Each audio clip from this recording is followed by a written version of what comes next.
الحمد لله الذي بنعمته وجلاله تتم الصالحات وبفضله تتحقق مقاصد والغايات وبتوفيقه تتنزل الخيرات والبركات. اليوم أكملت لكم دينكم وأتممت عليكم نعمتي ورضيت لكم الإسلام دينا. mbooloo mi fi teew, monsieur le ministre, les représentants du gouvernement, sunu baay bi toog ci suuf sëñ Mansour Mbaye mi ngi may rappeler léegi ni moom ak xalif bi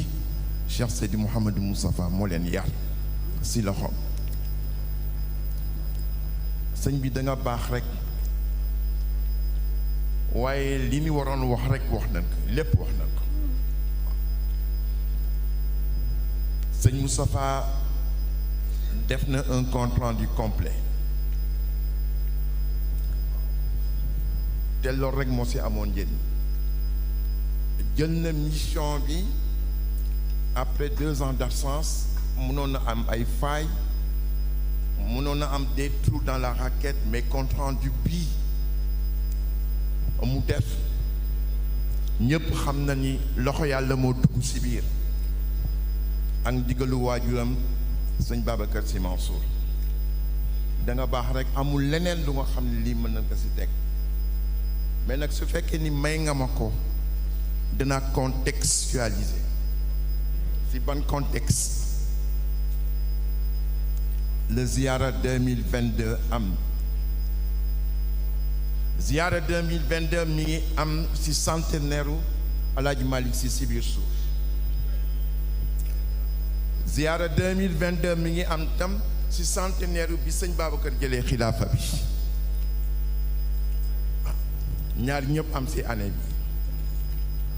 kon lan la ñuy célébrer 2022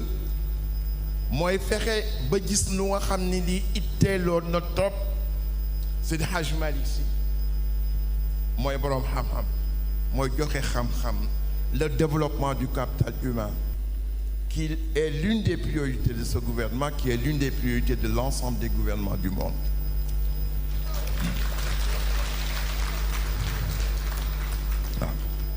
te loolu mu def ci Hadj Malick itam de yow loolu la woon. lan la ko lay taaye aaya alquran, inni jaa'ilun fil ardi xalifa qaalu ataj'alu fiha man yufsidu fiha wa yasfiku dimaa wa nahnu nusabbihu bihamdika wa nuqaddisu laka qaala inni a'lamu ma la ta'lamun wa 'allama aadama asmaa'a kullaha summa 'aradahum 'ala al-malaa'ika fa qaala anbi'uni bi asmaa'i haa'ulaa'i in kuntum saadiqiin. foofu la kii maam moom ak kii ak sëñ Cheikh ñoo bokk benn sëriñ bu nu jàngal. sëñ ak d'accord mbaay mi sëñ Mamour Ndiaye moo nu jàngal. kii ak kii daayira bi tuddoon muhajirin wal ansar moo daan dëbbee mook sëñ Mansour. sëñ Mansour moo dàq way d'accord mbay, waaye man nag sëñ Cheikh ñoo daan aw. waaw moo tax su mu dee wax muy ree, ñoom mën naa gàgg ci seen kanam parce que bi ñu nekkee xaleel lan daan gàgganti ko.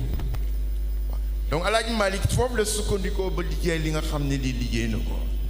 kon nag daanu profiter ci occasion yëpp. kii mooy le point de départ, le point de départ du siècle et le point de départ d'un cycle bu nga xam ne bii dañuy wone li nga xam ni moom la Seydi Hadj Malick liggéey dans le développement du capital humain. 2 ans avant le pétrole en 2024, le pétrole et le gaz, ñu ñaan yàlla point de départ boobu barkeel, parce que suñu àggee foofu nous aurons les moyens de développement. problème yu ñu am yëpp yàlla dana ko teggin insha allahu taala. te noonu rek lan koy defee. ma bëggoon nag barki démb rek laa jóge Dubaï, jóge Nouakchott. bi ma ñëwee fekk ñoom sëñ Moustapha déclenché nañu mouvement bi pour préparer ziar bi. sëñ Babacar yoon yi say Habib ni na nga wax Cheikh Seydi Mouhamadou Mansour gàmmu geeg ziar bi yëpp gàmm moom la ziaram la xëy na nag nekk fi woon maa ngi koy gis mi ngi apparaître à la télé mais maa ngi naw li nga xam ni taxawaay boobu mi ngi ko si taxaw waaye man li ma bëggoon wax rek mooy li nga xam ni Cheikh Seydi Mouhamadou Moustapha daaw na ko wax le droit d'être différent mais le devoir d'être ensemble le droit d'être différent et le devoir d'être ensemble sëñ bi dafa am benn wax bu am solo bu nga xam ne bii Ali ibnu Abi Talib moo ko wax dafa ni ak waaw dafa ni ak axuwat fi diin wa nazir fi lxalq al axuwa fi diin wa nazir fi lxalq jullit yëpp ay frère lañu waaw waa APR yëpp ay camarades lañu waa PS yëpp ay camarades lañu waa Besu Ñakk yëpp ay camarades lañu waaye am na leneen lu des su fekkee dañ ko yemale seen biir rek du baax an nazir fil xalq ay nawle la nu si bind bi nga xam ni moom la leen yàlla bind tànk loxo nopp bakkan baat bët gémmiñ muy tubaab bi